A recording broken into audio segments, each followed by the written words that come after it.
हरे भरे दोस्त पौधे। नमस्कार दोस्तों, आज हम प्रकृति के उन अद्भुत प्राणियों के बारे में बात करेंगे जो हमारे जीवन का आधार हैं। पौधे न केवल हमारी धरती को हरा भरा बनाते हैं, बल्कि वे हमें ऑक्सीजन भी प्रदान करते हैं, जो हमारे जीवन के लिए अत्यंत आवश्यक है। आज हम बात करेंगे प्रकृति के उन जादुई रसोइयों की जो धरती पर जीवन के लिए सबसे महत्वपूर्ण है। पौधे अपने आप में एक अद्भुत रचना है। वे न केवल सुंदरता और शांति का प्रतीक हैं, बल्कि वे हमारे पर्यावरण को संतुलित रखने में भी महत्वपूर्ण भूमिका निभाते हैं। जी हां, आपने सही सुना, पौधे भी हमारी तरह जीवित प्राणी हैं। वे सांस लेते हैं, बढ़ते हैं और अपनी आहार की व्यवस्था खुद करते हैं। पौधों की यह विशेषता उन्हें अन्य जीवों से अलग बनाती है। वे सांस लेते हैं, बढ़ते हैं और अपनी आहार की व्यवस्था खुद करते हैं। पौधे अपने भोजन को बनाने के लिए सूर्य की रोशनी, पानी और कार्बन डाइऑक्साइड का उपयोग करते हैं। यह प्रक्रिया उन्हें आत्मनिर्भर बनाती है। उनकी यह अनोखी खासियत उन्हें हमसे अलग बनाती है। पौधे अपने भोजन को बनाने के लिए एक विशेष प्रक्रिया का उपयोग करते हैं, जिसे प्रकाश संश्लेषण कहते हैं। इस प्रक्रिया के दौरान पौधे सूर्य की रोशनी को ऊर्जा में बदलते हैं। पौधे अपना भोजन बनाने के लिए एक विशेष प्रक्रिया का उपयोग करते हैं, जिसे प्रकाश संश्लेषण कहते हैं। प्रकाश संश्लेषण के माध्यम से पौधे न केवल अपने लिए भोजन बनाते हैं, बल्कि वे ऑक्सीजन भी उत्पन्न करते हैं, जो हमारे जीवन के लिए आवश्यक है। यह प्रक्रिया न केवल पौधों के लिए, बल्कि धरती पर मौजूद सभी जीवों के लिए महत्वपूर्ण है। प्रकाश संश्लेषण के बिना जीवन की कल्पना करना असंभव है। यह प्रक्रिया हमारे पर्यावरण को संतुलित रखने में भी महत्वपूर्ण भूमिका निभाती है। आइए इस अद्भुत प्रक्रिया को विस्तार से समझते हैं। पौधों की इस अनोखी क्षमता के बारे में जानकर हम न केवल उनके महत्व को समझ सकते हैं, बल्कि उनके संरक्षण के लिए भी प्रेरित हो सकते हैं। पौधे हमारे जीवन का आधार है और उनका संरक्षण हमारी जिम्मेदारी है। प्रकाश संश्लेषण नाम में क्या है? जुड़े रहे हमारे साथ डेवलप विद ओपिनियन। प्रकाश संश्लेषण एक बड़ा और जटिल शब्द लग सकता है, लेकिन इसका अर्थ बहुत सरल है। प्रकाश का अर्थ है सूर्य का प्रकाश और संश्लेषण का अर्थ है निर्माण करना। इस प्रकार प्रकाश संश्लेषण का अर्थ हुआ सूर्य के प्रकाश की मदद से भोजन बनाना। यह प्रक्रिया पौधों की पत्तियों में मौजूद छोटे छोटे रसोई घरों, जिन्हें क्लोरोप्लास्ट कहा जाता है, में होती है। क्लोरोप्लास्ट में एक हरा वर्णक होता है, जिसे क्लोरोफिल कहा जाता है, जो सूर्य के प्रकाश को अवशोषित करता है और इस प्रक्रिया को संभव बनाता है। पत्तियों का रसोई घर। पौधों की पत्तियां छोटे छोटे रसोई घरों की तरह होती हैं, जहां प्रकाश संश्लेषण की प्रक्रिया होती है। इन रसोई घरों में मुख्य सामग्री है सूर्य का प्रकाश, पानी और कार्बन डाइऑक्साइड। पानी जड़ों द्वारा अवशोषित करके पत्तियों तक पहुंचाया जाता है, जबकि कार्बन डाइऑक्साइड हवा से पत्तियों के छोटे छोटे छिद्रों, जिन्हें स्टोमेटा कहा जाता है, के माध्यम से प्रवेश करता है। क्लोरोफिल सूर्य के प्रकाश को अवशोषित करके पानी और कार्बन डाइऑक्साइड को ग्लूकोज और ऑक्सीजन में परिवर्तित करता है। ग्लूकोज पौधे का भोजन है, जबकि ऑक्सीजन को हवा में छोड़ दिया जाता है। सूर्य की किरणों से भोजन तक। प्रकाश संश्लेषण की प्रक्रिया को दो चरणों में विभाजित किया जा सकता है: प्रकाश प्रतिक्रिया और अंधेरे प्रतिक्रिया। प्रकाश प्रतिक्रिया में सूर्य के प्रकाश की ऊर्जा का उपयोग करके पानी के अणुओं को तोड़ा जाता है और ऑक्सीजन गैस मुक्त होती है।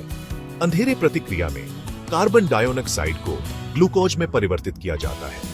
यह प्रतिक्रिया प्रकाश की उपस्थिति में या अनुपस्थिति में दोनों में हो सकती है। इस प्रकार प्रकाश संश्लेषण एक जटिल प्रक्रिया है, जिसमें सूर्य की ऊर्जा को रासायनिक ऊर्जा में परिवर्तित किया जाता है।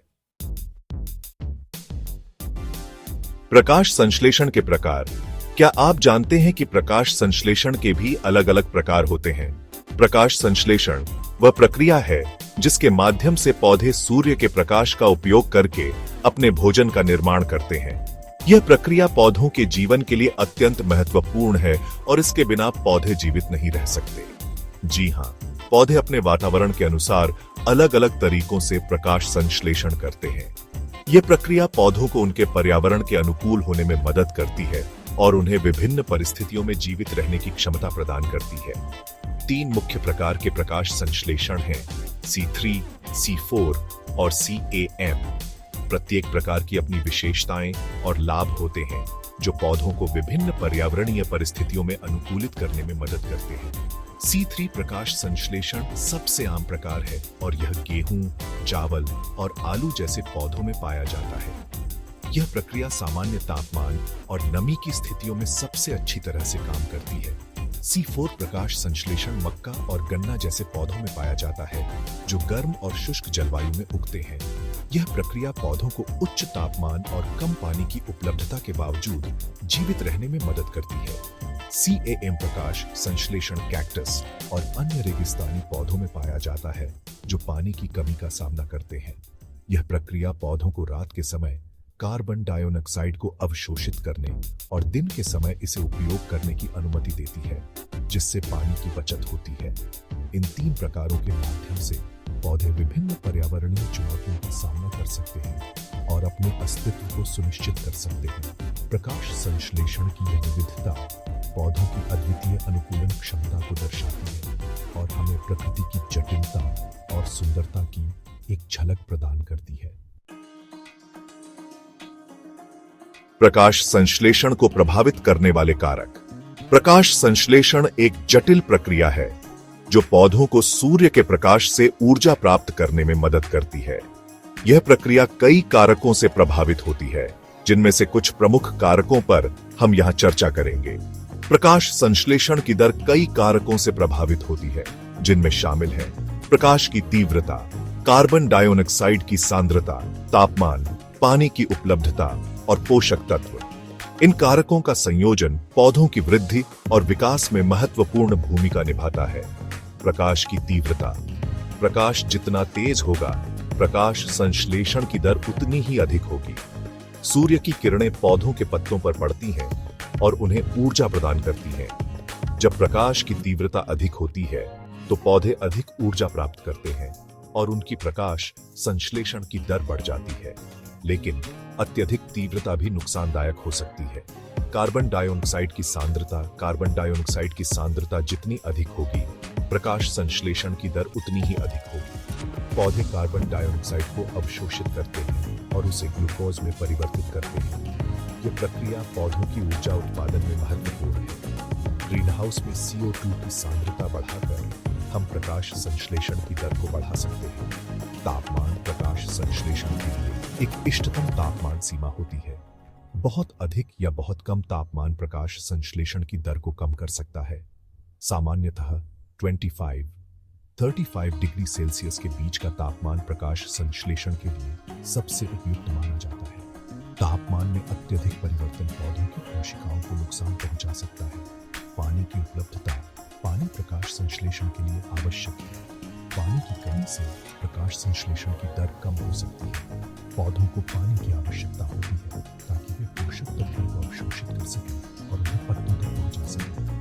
पानी की कमी से पौधों की वृद्धि रुक सकती है और वे मुरझा सकते हैं। पोषक तत्व। पौधों को प्रकाश संश्लेषण के लिए कई पोषक तत्वों की आवश्यकता होती है, जैसे नाइट्रोजन, फास्फोरस और पोटेशियम। ये पोषक तत्व पौधों की कोशिकाओं के निर्माण और ऊर्जा उत्पादन में महत्वपूर्ण भूमिका निभाते हैं। उचित मात्रा में पोषक तत्वों की उपलब्धता से पौधों की वृद्धि और विकास में सुधार होता है। इन सभी कारकों का संयोजन पौधों के स्वास्थ्य और उत्पादकता को प्रभावित करता है। इसलिए हमें इन कारकों का ध्यान रखना चाहिए ताकि पौधे स्वस्थ और मजबूत रह सकें। प्रकाश संश्लेषण का महत्व। जीवन का आधार। प्रकाश संश्लेषण धरती पर जीवन के लिए एक महत्वपूर्ण प्रक्रिया है। यह प्रक्रिया हमें सांस लेने के लिए ऑक्सीजन प्रदान करती है और भोजन का आधार बनाती है। प्रकाश संश्लेषण के बिना धरती पर जीवन संभव नहीं होता। यह प्रक्रिया वायुमंडल में कार्बन डाइऑक्साइड और ऑक्सीजन के संतुलन को बनाए रखने में भी महत्वपूर्ण भूमिका निभाती है।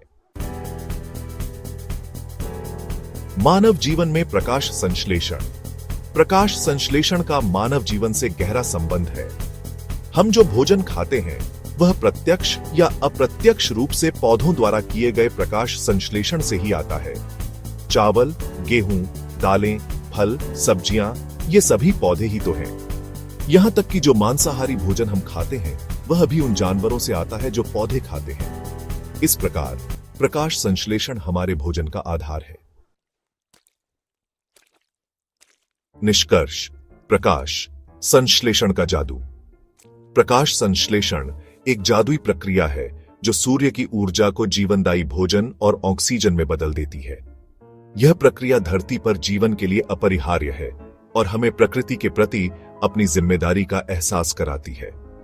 हमें पौधों का संरक्षण करना चाहिए और वनों की कटाई को रोकना चाहिए ताकि यह अद्भुत प्रक्रिया निरंतर चलती रहे और धरती पर जीवन फलता फूलता रहे।